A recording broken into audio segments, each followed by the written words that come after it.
केलं आतापर्यंत? किती पैसे ट्रान्झॅक्शन वापरले गेले? इन्कम टॅक्स अधिकारी, पोलीस अधिकारी, ईडी अधिकारी, आणखीन माझे जे सोर्सेस आहेत, आतापर्यंतची टोटल हे बँक ऑफ महाराष्ट्र आणि नाशिक मर्चंट कोऑपरेटिव्ह बँक याची दोघांचीच सांगतो मी, हे 200 कोटीचा पलीकडे. मला असंही कळलं आहे की ईडीच्या जे धाडी, त्यात जे हवाला जे काही गोष्टी बाहेर आल्या आहेत, त्यात असं आहे की हे वोट जिहाद फंडिंग, पैसा ट्रान्सफर, त्यापैकी एक प्रोफेशनल यांनी मला बऱ्यापैकी माहिती दिली आहे. यात एका सीएला इन्व्हॉल्व करण्यात आलं होतं, तो नंतर निघून आला बाहेर. तर अहमदाबादच्या एक बँक मधनं 200 कोटीचे व्यवहार असे झाले असल्याचं कळते. हवाला सिराजच्या संबंधित यामध्ये शेतकरी तरुण आणि मुळात हिंदू नाव असलेले तरुण यांचा काही टार्गेट करून उपयोग केला गेलेला आहे का, असं काही वाटतं का, की वेगवेगळ्या धर्मातले लोक देखील आहेत? नाही, त्यांनी जे हवाला पण केले ना, ते ज्या कंपनीना केले, MK ट्रेडिंग, उल्फा एंटरप्राइजेस, तर हे सगळं वेल प्लान केलं होतं की इसमें जो नाम जे आहे ते मराठीचे हिंदूचे, म्हणजे भासवण्यात आला. हा सिराज मोहम्मद, मोईन खान, हे सगळे बॅकग्राऊंड मध्ये राहिले. तिथे जे अकाउंट मध्ये पैसे टाकले गेले ते बहुतेक हिंदू अकाउंट मध्ये टाकले गेले. तिथे पण बेनामी अकाउंट उघडण्यात आले. तिथेही जे पैसे आले आहे ना, त्यातले मोठ्या प्रमाणात अकाउंट बेनामी आहे, अशाच प्रकारचे.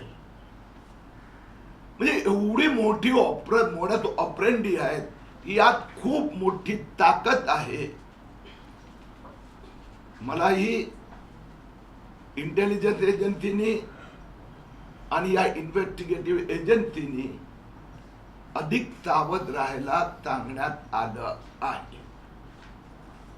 माझी जी सिक्युरिटी, जे माझ्याकडे झेड सिक्युरिटी आहे, केंद्र सरकार तिथे आहे, ते त्यांना पण सूचना आल्या आहेत. कारण यात खूप मोठं षडयंत्र आणि खूप मोठे लोक इन्व्हॉल्व आहे.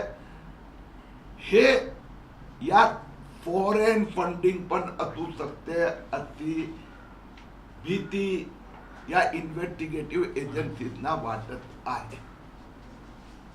आणि म्हणून मी मालेगाव पोलिसांना विनंती केली आहे की हे जे तक्रारदार आहे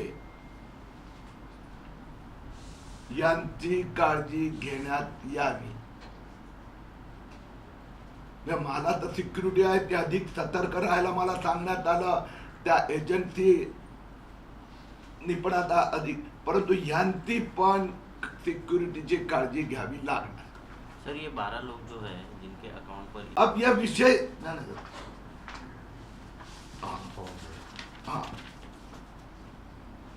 अब्दुल कयूम, इम्तियाज अहमद, फजल असगर, दिसान गोर, अल्ताफ इद्दू, ऐसे सब नाम से सैकड़ों बोगस पेन कार्ड मिले. तो यह सब जो है, क्योंकि कुल मिलाकर मोर देन 172 ब्रांचेस से पैसे आए, तो अकेला सिराज कर ही नहीं सकता. त्यानंतर काय झालं साहेब, आता तसे नोकरी हे ते.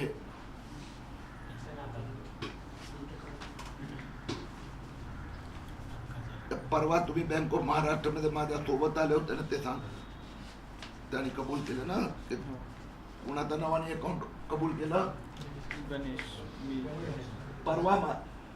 परसों मैं मालेगांव गया था, तो हमें पता चला, पुलिस ने कंफर्म किया, तो बैंक ऑफ महाराष्ट्र में लेके गया, तो मैनेजर के सामने इन्होंने कहा, उसने कहा इनके अकाउंट मेरे पास है. काय झालं ना, बँकात कधीच त्या महाराष्ट्र बँकेत आम्ही गेलेलो नव्हतो. जेव्हा इकडे ट्रान्झॅक्शन इन्कम टॅक्स वाल्यांनी चेक केलं ना, तर त्यांनी आम्हाला सांगितलं की महाराष्ट्र बँकेत तुमचं अकाउंट आहे. आम्ही बँकेत गेलो नाही, साहेबांसोबत आम्ही बँकेत गेलो, तेव्हा त्यांनी कबूल केलं की इथे पण तुमचं अकाउंट आहे. अच्छा, किरीटजी, एक महत्त्वाचा प्रश्न असा, ज्यावेळेस बँकेत अकाउंट खोलली जातात किंवा बँकेत आपण मुंबईसारख्या शहरामध्ये ज्यावेळेस बँकांमध्ये जातो त्यावेळेस खूप मोठी प्रक्रिया सांगितली जाते, खूप व्हेरिफिकेशन सांगितले जातात. इतक्या मोठ्या प्रमाणात हे अकाउंट्स ओपन करून घोटाळे सुरू असताना कुठेतरी बँकातले कर्मचारी देखील या घोटाळ्यामध्ये सहभागी असं वाटतं का?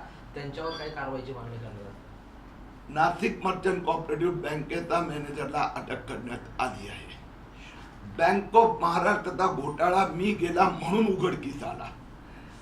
मुझे डर है जैसे नासिक मर्चेंट में ये 12 लोग कंप्लेंट करने गए, इसके लिए और भी है ऐसे bogus account. Bank of Maharashtra का तो बाहर ही नहीं आया था, उस दिन हमने बाहर निकाला. तो इसका अर्थ है ये घोटाला और बहुत बड़ा है और ये सब सिर्फ अक्टूबर में हुआ है. वास्तव में जब आचार संहिता होती है तब इस प्रकार के हवाला transaction, cash transaction, bogus account ये बंद हो जाते हैं. उस समय पे कोई कुछ नहीं करता, लेकिन ये उसी समय पर किया गया क्योंकि यह पैसा वोट जिहाद के लिए उपयोग करता था. गणेश हाँ उभा रहा.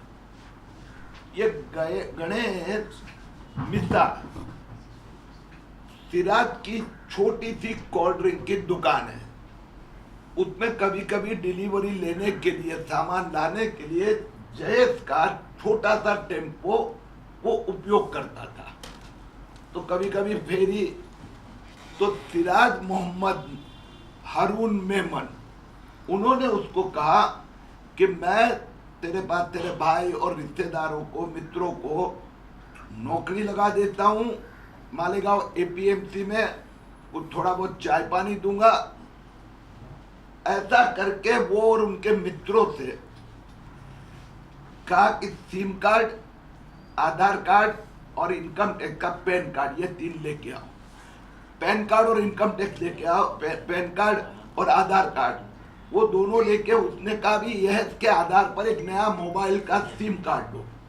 इन सभी ने नया मोबाइल का सिम कार्ड लिया. ये लेकर उसने अपने कब्जे में रख दिया. इनके सामने बैंक नया न्यू बैंक ओपनिंग फॉर्म दिया. उसमें सिग्नेचर करने के लिए जो इनकी नॉर्मल रूटीन सिग्नेचर नहीं,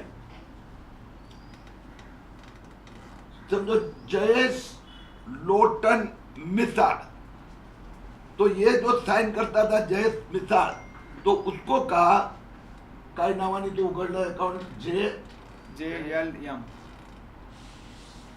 JLM हर एक का पहिला नाम, मधलं नाव, शेवटचं नाव, प्रत्येक त्याचा नावाचा फक्त अल्फाबेट. बरोबर ना? यानी सिंपल लिखो. इतना ही उन्होंने किया. फिर उसने सब बाकी अपने पास रखे. सिम कार्ड इसके लिए निकलवाया है कि बैंक में ट्रांजैक्शन होगा तो इनको पता ही नहीं चलेगा. वो सिम कार्ड के ऊपर मोबाइल उन्होंने ही सिराज नहीं लिया. यानी इतना डिटेल प्लानिंग हुआ है. आपको पता होगा ये सब अक्टूबर 2024 में हुआ, लेकिन प्लानिंग सितंबर के से शुरू हुआ. बीच में एक स्कैम बाहर आया था मलाड मालवनी का कि बड़े पैमाने में बोगस पेन कार्ड मालवनी में रहने वाले, फिर वो असलाम हो, अमित हो, अली हो, तो पुढे गेलो कागद ते ड्रोन असं त्याने सांगितलं होतं. 5,000 म्हणजे हे नोकरी लावणार ते सगळं सांग. जोरात थोड़ा चेयर आगे ले लो चेयर. आणि तो नाव जयेश लोटन मिसाळ. तुला तो सिराज कसे तुझी ओळख झाली, नंतर त्यांनी काय तुला सांगितलं, हे कसे अकाउंट उघडले, सह्या कसे करायच्या. सिराज मेहमद आहे ना, भावाकडे आलेला होता. भाव त्याच्याकडे गाडी चालवत होता ना, तो बोलला की तुम्हाला मार्केट कमिटीमध्ये जॉबला लावून देईल, माझी मकाचे पेमेंट येणार आहेत म्हणे, 40-50 रुपये येतील, ते तुमच्या अकाउंटवर टाकत जा, आम्ही तुम्हाला जॉबला लावून देऊ म्हणे. त्याच्यासाठी आम्ही त्याला आधार कार्ड, पॅन कार्ड दिले. त्यांनी आम्हाला जॉब लावायचं आहे आम्ही दाखवलं आणि अकाउंटला ट्रान्झॅक्शन मस्ट केलं. त्यांनी आम्हाला बँकेत कळालं ना, तर आम्ही लगे बँकेत गेलो, तर बँकेवाले आम्हाला ट्रीटमेंट देत नव्हते. मग ती ट्रीटमेंट काढली आम्ही. मग आम्ही पोलीस केस दाखल केली त्याच्यावर, सिराजवर. बाकीचे पण तुमचे मित्र आहेत का? हो. किंवा यांना पण सिराजने कसं network सिराजला होतं? म्हणजे मग तेच गणेशला सांगितलं. गणेशला बोलला की मुलं बघ तू, 2-4 मुलं आपण त्यांच्यावर त्यांना जॉब लावून देऊ बुवा आणि खाते ओपन करून घेऊ त्यांच्याकडनं. म्हणजे मुलांनी सगळ्यांनी खाते दिले. खातं ओपन करताना तुम्हाला काय सांगितलं जायचं? 5,000 रुपये दिले जातील किंवा काय? हां, 5,000 रुपये म्हणजे त्यांनी खुशाली पेमेंट दिलं. ते खातं उघडण्याला तुम्हाला जॉब लावून दिलो आम्ही, ते 5,000 रुपये राहू द्या माझ्याकडनं. डॉक्युमेंट्सवर काही सह्या वगैरे बँक नाही, त्याच्यात फक्त स्टेटमेंटला त्यांनी सही घेतली आहे. आम्ही पॅन कार्डला जी सही करतो ती करत होतो, त्यांनी आम्हाला करू दिली नाही. ते बोलले की तुमची शॉर्ट फॉर्म सही टाका. जसं माझं आता जयेश लोटन मिसाळे, फक्त JLM टाकायला लावलं, तशा सह्या करायला लावल्या प्रत्येकी मुलाला. तुम्हाला किती पैसे होते आतापर्यंत? फक्त 5,000 दिले का अजून जास्त दिले? एकच झाले सगळ्यांना. आणखीन काही लोकांना असं याच्यामध्ये आणा वगैरे असं सांगत होता का तो? हो, म्हणजे आणखीन मुलांना आणा भाऊ, अजून जॉब लावून देतो. आता त्याचा विषय तो आता मार्केट कमिटीत काही करणार होता. आपल्याला होते वाटलं का आता कमिटीत सगळ्यांना जॉब लावून देईल भाऊ. त्या हिशोबाने आम्ही सगळ्यांनी त्याला कागदपत्र दिली.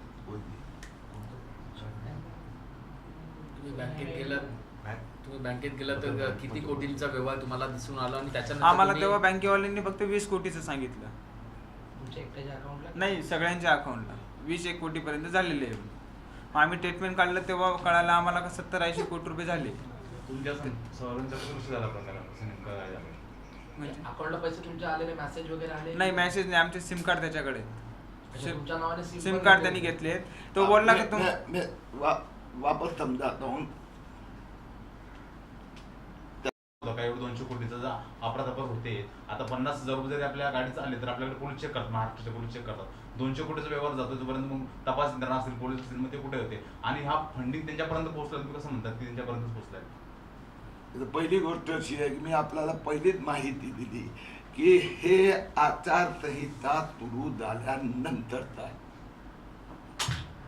याचे मी पिरियड सांगितलं आपल्याला. पिरियड, निवडणूक घोषित झाली, इलेक्शन कमीशन ने डिक्लेयर सितंबर में किया ना? कब किया? अक्टूबर के प्रारंभ में. उसके बाद में पैसा आया. तो एक बार चुनाव आयोग चुनाव घोषित करता है, आचार संहिता शुरू हो जाती है, फिर पॉलिटिकल जो मिनिस्टर्स होते हैं उनके अधिकार समाप्त हो जाते हैं. पहली बात. अब मेरे सामने से सवाल है, क्या आप कहते हैं कि 50,000 लाख रुपया भी लेके कोई केस जाता है तो पूछताछ होती है, तो इसने यही पीरियड क्यों चुना? सिराज मोहम्मद ने क्यों चुना? क्यों उन्होंने गुजरात में हवाला ट्रांसफर लिया? पैसे जो आते ही कुछ दिनों में ये हो गया ना. पैसे तो अक्टूबर, मिड ऑफ अक्टूबर आए हैं. अब इन लोगों को इतने फंसाया गया, ये तो सिर्फ राहुल गांधी जवाब दे सकता है, नाना पटोले ही जवाब दे सकते, उद्धव ठाकरे जवाब दे सकते कि ये दोनों संस्था के पैसे कहां से आ रहे हैं. और ये जो किरीट तो मैं बोल रहा है वो तो 200 करोड़ अभी सिद्ध हो चुके. मैं तो आपको बैंक के नाम लेके बता रहा हूं. मैंने तो IDFC बैंक अहमदाबाद, मैंने जो अहमदाबाद में जो 2 जगह पे हवाला उसके नाम भी कल दिए, वहां आप रिकन्फर्म कर सकते हो. Okay okay sir. और किन लोगों को पैसे गए? जिनको पैसे ट्रांसफर हुए, क्या वो वहाँ के वोटर्स हैं, इंडिविजुअल लोग हैं मालेगांव के, जिनको पैसे तो गए? लिंक होगी, लॉजिकल और कंक्लूजन पैसे कौन कहाँ से आए कर सर? सके ऑन रिकॉर्ड कि ये वोटों के लिए पैसे ट्रांजैक्ट हुए थे. आपने ये भी कहा कि NGO को पैसे गए हैं, तो मैं बता रहा हूं, उनको कागज दिया है मैंने. तो वो थोड़ा सा ऐसा है, इसलिए आपने जो कहा FIR, तो आप कोई भी FIR निकाल लो, तो यानी आपका प्रश्न जो है वो इतना तर्क में नहीं बैठता है. पैसे जो आए वो कहां से आए मैंने आपको बता दिया. खुद जो अकाउंट के नाम भी मैंने बता दिए. दूसरी बात कि मैंने आपको यह भी बताया कि वहां पर एक चार्टर्ड अकाउंटेंट एडवोकेट को मुझे उन्होंने शुरू में जानकारी दी थी, इन लोगों ने भी दिए. इन लोगों को मैं ज्यादा इन्वॉल्व नहीं करना चाहता हूं. पैसे कहां गए इनमें से कुछ लोगों को पता है, और वो वहां की पुलिस ने मेरे साथ कंफर्म किया। दूसरी बात, यह हवाला के पैसे जहां गए वो व्यक्ति और ऑर्गेनाइजेशन, मैंने आपको पहले ये नाम दिया है कि ऑल इंडिया उलमा बोर्ड, दूसरा मैंने नाम दिया मराठी मुस्लिम सेवा संघ। अब नाना पाटोले, शरद पवार, उद्धव ठाकरे सब इन लोगों को मिले, इनके साथ में फोटो छपवाए। इन्होंने कहा, मैंने नहीं कह रहा हूं, ये इसमें लिखा है NGO federation of Maharashtra, Muslim NGO का फेडरेशन। कभी हमने ये सवाल पूछा कि भैया तेरी संस्था कितनी पुरानी है, तेरे अकाउंट में कितने पैसे हैं? सिर्फ 500 रुपए का इसका टोटल फाइनेंशियल ट्रांजैक्शन है मराठी मुस्लिम सेवा संघ। अब कितने हुए ट्रांजैक्शन इस? नहीं 500 ही, वही बता रहा हूं। मराठी मुस्लिम सेवा संघ के टोटल ट्रांजैक्शन ही 500 रुपया। अब ये मराठी मुस्लिम सेवा किसी के किराए की जगह पे बैठता है, ये और उलमा बोर्ड दोनों पेपर हो गया, तो ये बनवाया किसने? थी देखो, इन्वेस्टिगेशन हमेशा ये होता है कि लाभार्थी कौन, हु इज द बेनिफिशियरी। इन्होंने ये निकाला, सभाएं लेते बड़ी बड़ी, पैसा कहां से आता है? अब ये दोनों संस्था को मान्यता तो एमबीए ने दी, किरीट सोमैया ने नहीं दी, ऑथेंटिसिटी दी, क्रेडिबिलिटी दी, 17 डिमांड इन्होंने मान्य की। तो इसका अर्थ तो ये हुआ ना कि दोनों फर्जी कागजी ऑर्गेनाइजेशन ये राहुल गांधी के कांग्रेस ने बनाई है, तो इनको पैसा भी यही दे रहे हैं या ये दे रहे हैं, या फिर फंडिंग बाहर से आ रहा है। और इनको ये सिराज मोहम्मद, तो सिराज मोहम्मद ने एक भी मुस्लिम नाम क्यों उपयोग नहीं किया? क्यों 18-20 साल के किसको किसको दिया उसने इन्वॉल्व किया? धोत्रे, पाटिल, कांबड़े, ऐसे नाम क्यों उपयोग किए उन्होंने? क्या इसको लॉजिक नहीं है? ये प्योरली जो वोट जिहाद फंडिंग का बड़ी मुस्लिम इंटरनेशनल ऑर्गेनाइजेशन है, ऐसा मुझे विश्वास है। सर यामध्ये 200 कोटीचा घोटाळा झाला किंवा वोटों के साथ क्या कनेक्शन है, इसके बारे में इस एफआईआर में कुछ भी मेंशन नहीं किया गया है। तो इसको हम सब्सटैंशियल एविडेंस के साथ वोट के साथ कैसे कनेक्ट करें? वोट के लिए कैसे पैसे इस्तेमाल हुए? आपका कुछ मोडस ऑपरेंडी है? अब पत्रकार हो, आप ये सब सिस्टम से वाजिब हो, जानते हो। एफआईआर जब होती है तो एफआईआर का नाम है फर्स्ट इंफॉर्मेशन रिपोर्ट। ये जितने भी गुने सिद्ध होते हैं, वह हवाले के हो, रैंसम हो, तो पहली खबर वो तो एकदम रो होती है। ये एफआईआर के आधार पर रेड करती ही नहीं। तो एफआईआर में तो 12 करोड़ का बिजनेस ट्रांजैक्शन जीएसटी बताया गया है। एफआईआर कितने लिखवाए? जयेश टोटल वो तो बहुत छोटा आदमी है, तो उसकी जो जानकारी थी कि मैं टेम्पो चलाता हूं, इसने हमको ये कहा गया कि बोगस हम कंपनियां खोलेंगे, मुझे जीएसटी बताना, वो उसके बाद में हमारे जैसे जब इन्वेस्टिगेशन करते हैं तब ये सब चीजें बाहर आती है। अब मैं आपको सवाल पूछता हूं ये ना भाई, ये चुनाव के 20 दिन पहले, 30 दिन पहले और 20 दिन में ये सब हुआ,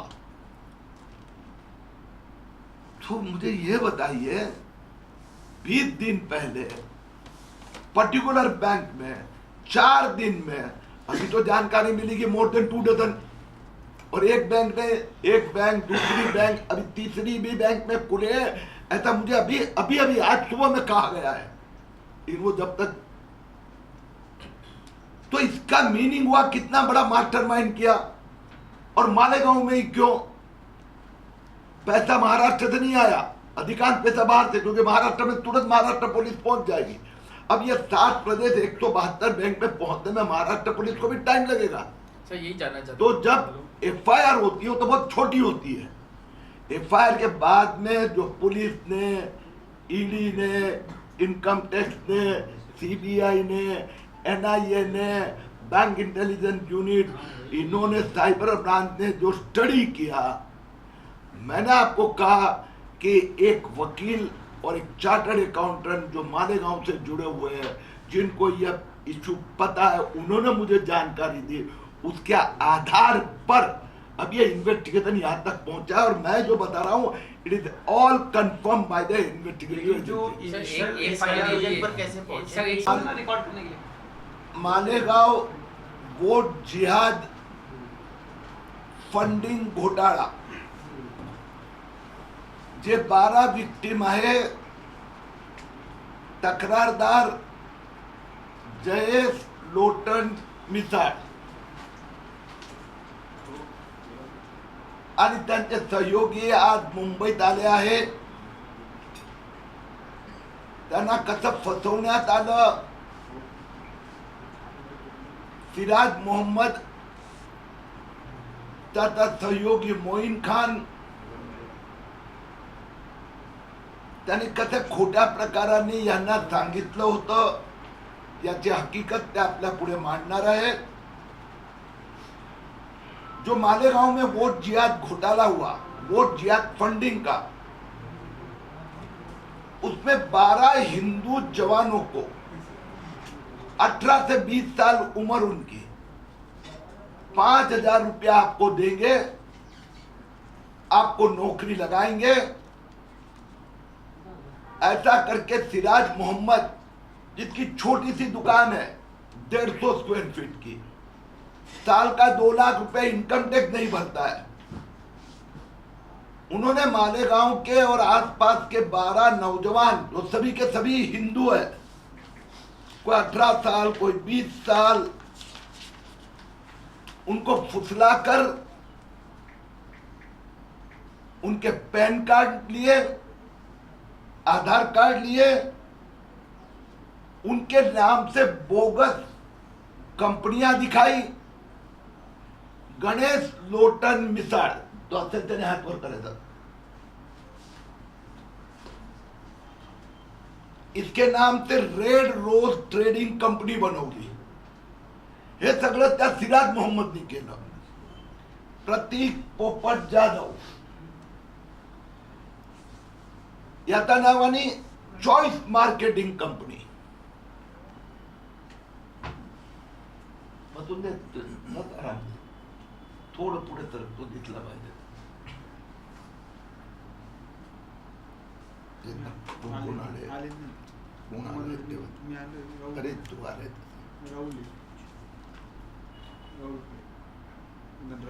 Rahul Govind Kale, Blue Sky Trading Company, Dhanraj Devidas Bachav, Apex trader, सगळ्यात छोटू. वय काय तुझं? 21. सगळ्यात लहान कोण आहे तुमचं?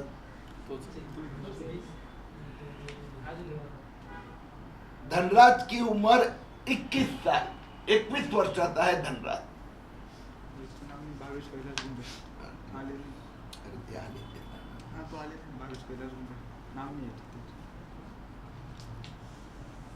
भावेश कैलाश घुमरे आए हैं, उनका नाम नहीं है याद में. दिवाकर कैलास गुमरे, दिवाकर सागर ट्रेडिंग कंपनी, यांच्यापैकी असे हे 12 नाव आहेत. इन लोगों ने, जयेश ने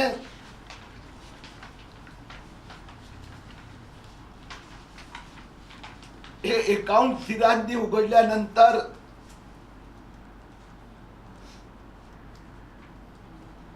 तथा काही दिवसात उनके खाते में करोड़ों रुपए आने लगे आरटीजीएस से.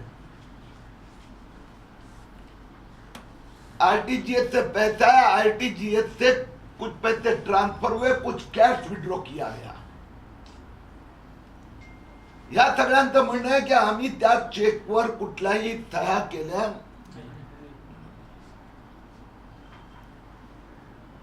या सगळ्या बनावटी सह्या सिराज मोहम्मद आणि त्यांच्या साथीदारांनी केल्या.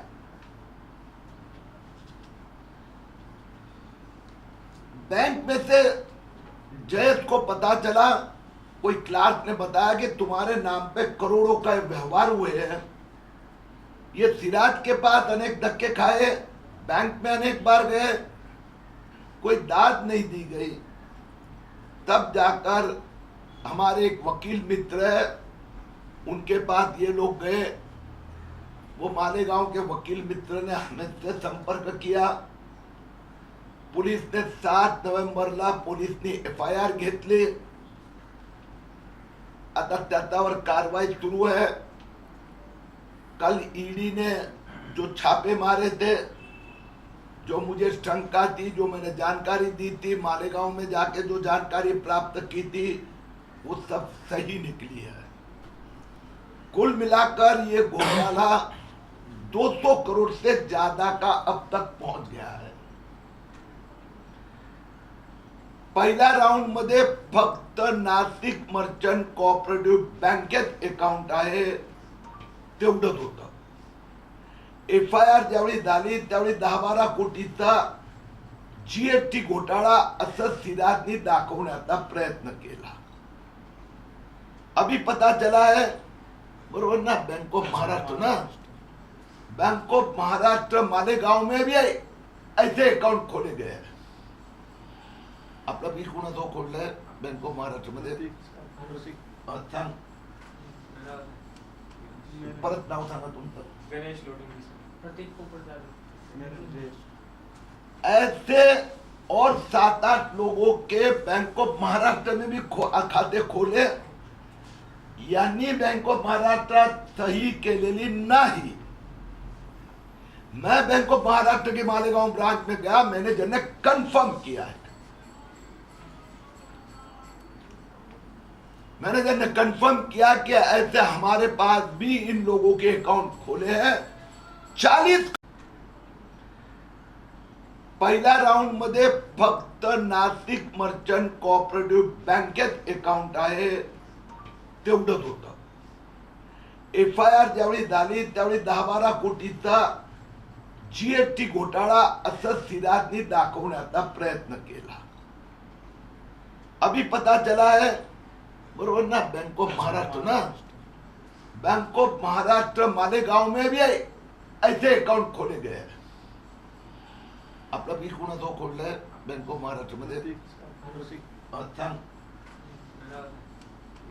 परत नाव सांगा तुमचं. गणेश लोडिंग. ऐसे और 7-8 लोगों के बैंक ऑफ महाराष्ट्र में भी खाते खोले. यांनी बैंक ऑफ महाराष्ट्रात सही केलेली नाही. मैं बैंक ऑफ महाराष्ट्र के मालेगांव ब्रांच में गया, मैनेजर ने कंफर्म किया है. मैनेजर ने कंफर्म किया कि ऐसे हमारे पास भी इन लोगों के अकाउंट खोले हैं. 40 करोड़ का व्यवहार कबूल किया मैनेजर ने. 125 करोड़ का आर्थिक व्यवहार इन लोगों के नासिक मर्चेंट कोऑपरेटिव बैंक के मैनेजर ने कबूल किए. लेकिन अभी इन्व्हेस्टिगेशन के पश्चात नासिक मर्चेंट मध्ये आणखी 2 अकाउंट सापडले का? 14 अकाउंट झाले टोटल. नासिक मर्चेंट में, हे तुम्हाला माहिती है दूसरे 2 कौन है? नासिक मर्चेंट कोऑपरेटिव में और 2 अकाउंट खोले गए, ये भी जानकारी मिली. उत्तर प्रदेश में से कुछ पैसे जो आए हैं, कुछ जो मेरी थोड़ी सी जानकारी है, अब इनकम टैक्स भी जांच कर रहा है, महाराष्ट्र पुलिस साइबर ब्रांच भी जांच कर रहे हैं.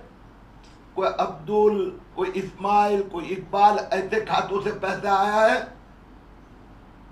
यहां पर जो पैसा सिराज ने यहां से अहमदाबाद और सूरत हवाला से इसलिए घुमाया कि महाराष्ट्र में चुनाव में अगर इतने पैसे निकाले जाएंगे या फिर ट्रांसफर किए जाएंगे तो रास्ते में पकड़े जा सकते हैं, इसके लिए वहां हवाला दिया.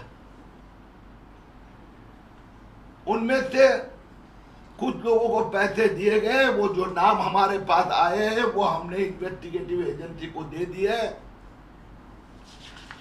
ह्या जे दोन संस्था आहे, मराठी मुस्लिम सेवा संघ और दूसरी जो संस्था है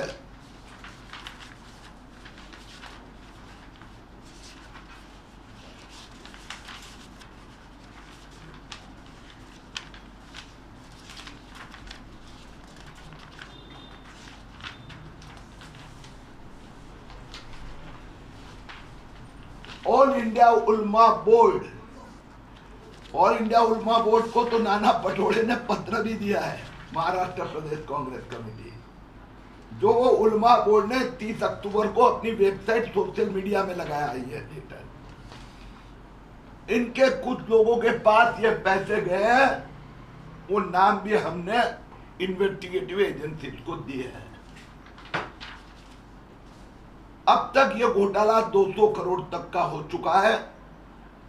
135-40 crore Nashik merchant cooperative bank, 125 crore तो इन 12 लोगों के खाते में आए हैं, दूसरे 2 खाते में 14-15 करोड़ आए हैं। बैंक ऑफ महाराष्ट्र में अब तक 40 करोड़ का हिसाब आ चुका है, इन्वेस्टिगेशन चल रहा है। ये जो मैंने बताया हे जे लोक आहेत त्यातले काय अर्धा डझन लोक आज इथे आलेले आहेत, हे सगळे 18, 20, 22, 24, 21 ते 25च्या दरम्यानचे तरुण आहेत।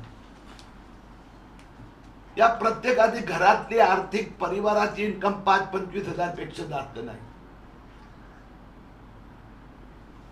हे खूप मोठा घोटाळा आहे। मी आता जयेशला सांगतो की त्यांनी हे FIR